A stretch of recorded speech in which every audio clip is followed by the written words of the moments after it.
Hai guys, selamat berjumpa kembali dengan novel populer viral kesayangan Anda ini. Saat ini admin ingin menghadirkan sebuah novel yang alur ceritanya sangat menarik dan seru. Novel ini berjudul Kaisar Agung Seni Bela Diri. Sebelum mengikuti keseruan ceritanya, mohon bantuan kalian untuk subscribe, like, dan share video-video yang ada di channel ini. Selamat menikmati.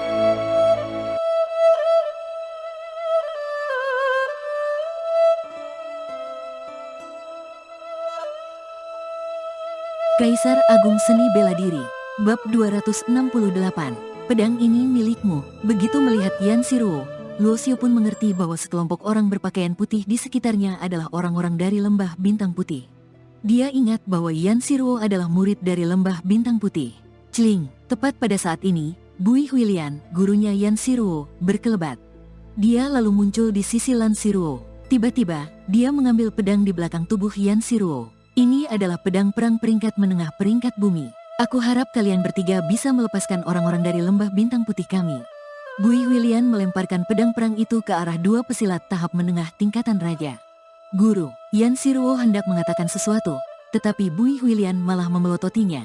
Padahal, pedang itu adalah pemberian dari Luo Xiu. Lebih penting mana, pedang perang itu atau orang-orang Lembah Bintang Putih kita? Yan Siruo mengerti maksud gurunya. Dia bukan memedulikan pedang perang itu, melainkan karena pedang perang itu diberikan oleh Luo Xiu. Guru, walaupun kita memberi pedang perang kepada mereka, mereka enggak mungkin melepaskan kita, ucap Yan Siruo sambil menggertakkan gigi. Tidak jauh dari sana, pria berjubah hitam yang sedari tadi berdiri diam sambil melipat kedua tangannya tiba-tiba tertawa setelah mendengarnya. Dia berkata, yang dikatakan gadis kecil itu memang benar.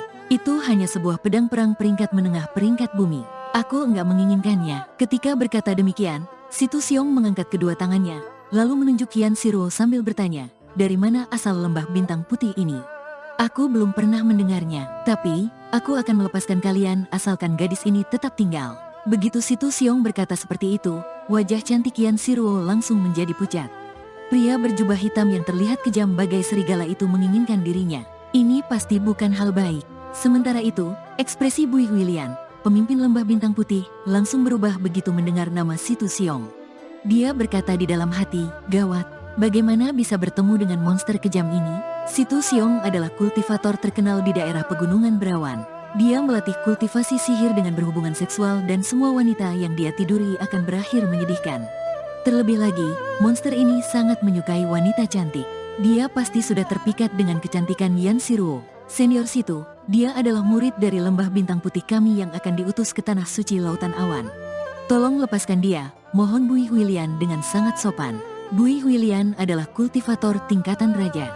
Dia bisa disebut sebagai petarung andal di provinsi negara bagian Tanah Langit, tempat Lembah Bintang Putih berada. Namun, dia bukanlah apa-apa di Pegunungan Berawan ini. Situ Xiong adalah monster tua tingkatan penguasa dan mempunyai dua anak buah. Hal ini tentu membuat mereka tidak bisa bertarung. Jika mereka benar-benar menyerang, mungkin semua orang akan mati di pegunungan ini. Begitu mendengar nama Tanah Suci Lautan Awan, Situ Xiong pun mengernyitkan alisnya. Dia sudah tinggal di Pegunungan Berawan selama bertahun-tahun tanpa terbunuh, tentu mempunyai prinsip demi bertahan hidup. Prinsipnya adalah tidak menyinggung penguasa besar semacam Tanah Suci Lautan Awan. Situ Xiong pun memutar bola matanya, lalu berpikir, di sini tidak ada orang. Kalau melenyapkan orang-orang ini, Tanah Suci Lautan Awan tidak akan tahu bahwa aku yang membunuh orang-orang ini. Selain itu, wanita ini diterima sebagai murid Tanah Suci Lautan Awan. Itu artinya, dia punya bakat yang luar biasa. Setelah menidurinya, basis kultivasiku pasti akan meningkat. Tepat pada saat ini, terlihat sosok yang tiba-tiba muncul diiringi dengan jeritan yang melengking. Suara itu berasal dari anak buah Situ Xiong. Tadi, Bui Huilian melempar pedang perang peringkat menengah peringkat bumi ke tanah dan anak buahnya yang sudah mencapai level 4 tingkatan raja ingin mengambilnya. Namun, pergelangan tangannya langsung patah begitu meraih ganggang pedang itu. Kemudian, seorang pria berjubah hitam yang tiba-tiba muncul mengambil pedang tersebut. Kamu berani menyentuh pedangku? Terdengar suara menghina. Segera setelah itu, pemuda berjubah hitam mengangkat tangan, lalu mengayunkan pedangnya. Cahaya pedang pun menyapu. Puff, darah langsung memuncrat dari tubuh anak buah Situ Xiong.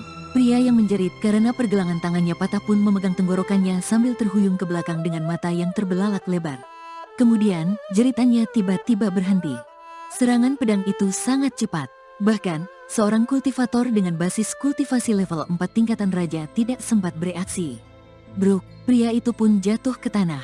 Setelah meronta-ronta sejenak, dia akhirnya meninggal. Dalam sekejap, mata semua orang tertuju kepada pemuda berjubah hitam yang tiba-tiba muncul. Siapa yang berani menyentuh pedangku? Yan Shiruo gemetar ketika mendengar kata-kata itu. Kemudian, dia menatap pemuda itu dengan saksama. Meskipun orang itu sedang memunggunginya dan dia tidak bisa melihat wajahnya dengan jelas, gadis itu langsung gugup. Dia tahu siapa orang itu karena orang itu adalah pemilik pedang yang sesungguhnya. Sementara itu, Bui Huilian yang jelas sudah memikirkan hal itu sejak awal memandang pemuda berjubah hitam itu dengan tatapan rumit. Lebih dari 2 bulan yang lalu, dia dan gerombolannya meninggalkan negara bagian Tanah Langit untuk mengantar Yan Shiruo ke Tanah Suci Lautan Awan. Bui Huilian memilih tidak melakukan gerakan terbang di udara karena berharap Yan Shiruo akan mendapatkan pengalaman selama perjalanan. Mereka tidak tahu, peristiwa besar macam apa yang sudah terjadi di negara bagian Tanah Langit belakangan ini. Di sisi lain, Situ Xiong terkejut ketika melihat kemunculan pria berjubah hitam yang tiba-tiba ini. Baginya, pemuda yang bisa membunuh kultivator level 4 tingkatan raja ini bukan orang biasa. Ketika memperhatikan lonjakan vital sejati di tubuh pemuda itu, Situ Xiong pun tersenyum dingin. Seseorang dengan basis kultivasi level 5 tingkatan raja rendahan sepertimu berani memprovokasiku. Apa kamu ingin mati, lalu bereinkarnasi? Luo Xiu mengangkat kelopak matanya untuk menatap Situ Xiong, lalu berkata dengan acuh tak acuh, aku enggak tahu, apakah aku akan bereinkarnasi. Tapi, kamu enggak akan punya kesempatan untuk bereinkarnasi. Ketika melihat Yan Shiruo, hasrat yang berasal dari bagian terdalam jiwa Luo Xiu membuat niat membunuhnya penuh. Dia ingin membunuh siapapun yang ingin menyakiti Yan Shiruo. Xiao Hu, bunuh dia. Situ Xiong mendengkus dingin, lalu berteriak kepada anak buahnya yang lain. Pria itu sudah mencapai basis kultivasi level kelima tingkatan raja. Bagi Situ Xiong, pemuda berjubah hitam itu bisa membunuh anak buahnya karena sudah melakukan serangan diam-diam. Walaupun anak buahnya yang juga kultivator dengan basis kultivasi level 5 tingkatan raja tidak bisa melawannya, Situ Xiong tetap bisa menilai kemampuan pemuda berjubah hitam itu ketika mereka bertarung. Baik, pria berjubah hitam yang dipanggil Xiao Hu pun menjawab. Dia pun berteriak dan cahaya vital sejati terpancar dari tubuhnya. Kemudian, sosoknya berkelebat dan langsung menerkam Luo Xiu. Yan Shiruo pun berseru, hati-hati. Tiba-tiba, Luo Xiu yang tampak acuh tak acuh itu memukul pria yang menyerbu ke arahnya. Cahaya putih yang berkedip di tinjunya memancarkan aura yang tajam. Tampak sekali bahwa Luo Xiu adalah kultivator tingkatan raja yang mengolah vital sejati atribut emas. Shoot, cahaya pedang yang cemerlang menyapu udara sehingga jejak cahayanya tidak terlihat jelas. Gerakan anak buah Situ Xiong pun berhenti tiba-tiba. Dalam sekejap, tubuhnya langsung terpelanting. Dia bahkan memuntahkan banyak darah ketika masih melayang di udara. Satu demi satu serangan pedang Luo Xiu membunuh kultivator level 5 tingkatan raja. Begitu melihatnya, orang-orang lembah bintang putih yang berada di belakang Luo Xiu tercengang. Mereka yang terlihat ngeri itu bisa menebak siapa pemuda berjubah hitam itu. Namun, 2 tahun yang lalu, orang itu masih berada di tingkatan pemurnian ilahi. Sekarang, dia sudah bisa membunuh kultivator tingkatan raja. Bukankah ketua lembah bintang putih sepertinya memiliki basis kultivasi level kelima tingkatan raja? Jika ketua yang turun tangan, apakah dia juga tidak bisa menahan serangan pedang Luo Xiu? Siapa kamu? Situ Xiong tampak serius begitu melihat kedua anak buahnya terbunuh. Tidak hanya itu, dia juga takjub. Sebagai petarung unggul tingkatan penguasa, dia tidak perlu takut terhadap kekuatan Luo Xiu. Baginya, membunuh seorang penguasa bela diri level 5 tingkatan raja adalah hal yang sangat mudah. Namun, hal yang dia takuti adalah kekuatan yang dilatih oleh pemuda hebat itu bukanlah kekuatan biasa. Dia takut pada kekuatan di balik pemuda itu. Tadi, orang dari lembah bintang putih mengatakan bahwa mereka ingin mengantar wanita itu ke Tanah Suci Lautan Awan. Apakah kamu orang dari Tanah Suci Lautan Awan? Tanya Situ Xiong dengan tidak yakin. Tidak lama kemudian, kekhawatiran Situ Xiong pun menghilang. Memangnya kenapa kalau kamu orang dari Tanah Suci Lautan Awan? Kalau aku membunuhmu, enggak akan ada yang tahu bahwa aku pelakunya. Situ Xiong pun tersenyum muram. Setelah berteriak marah, dia sudah melompat ke udara dengan 2 telapak tangan yang menempel. Kemudian, kobaran api yang besar membanjiri Luo Xiu. Luo Xiu tidak takut. Dia melompat ke udara, lalu melambaikan tangannya. Setelah itu, riak yang membentuk pusaran air muncul di depannya. Dalam sekejap, semua api itu tersedot masuk ke dalam pusaran itu, lalu menghilang begitu saja. Tubuh Luo Xiu memiliki api roh menelan kekosongan tersembunyi. Jadi, dia tidak takut dengan vital sejati elemen api ini. Trik macam apa ini? Situ Xiong terkejut. Dia merasa vital sejati elemen api miliknya seperti sapi yang tenggelam ke dalam laut. Mau bermain api? Aku juga bisa, kata Luo Xiu sambil mencibir. Kemudian, dia mengeluarkan api berwarna coklat kemerahan dari tubuhnya. Begitu melihat api yang berkobar hebat di tubuh Luo Xiu, ekspresi Situ Xiong berubah lagi. Dia merasa api milik Luo Xiu lebih kuat dari vital sejati elemen api miliknya yang seorang penguasa bela diri. Padahal, bocah itu hanya memiliki basis kultivasi tingkatan raja. Hanya ada dua penjelasan untuk situasi ini. Anak itu sedang berkultivasi teknik kultivasi api tingkat tinggi atau sudah menguasai teknik kobaran api yang sangat kuat. Tidak peduli situasi seperti apa itu, semuanya membawa manfaat besar bagi Situ Xiong yang sedang melatih vital sejati elemen api. Mata Situ Xiong pun memancarkan keserakahan yang mendalam ketika melihat hal ini.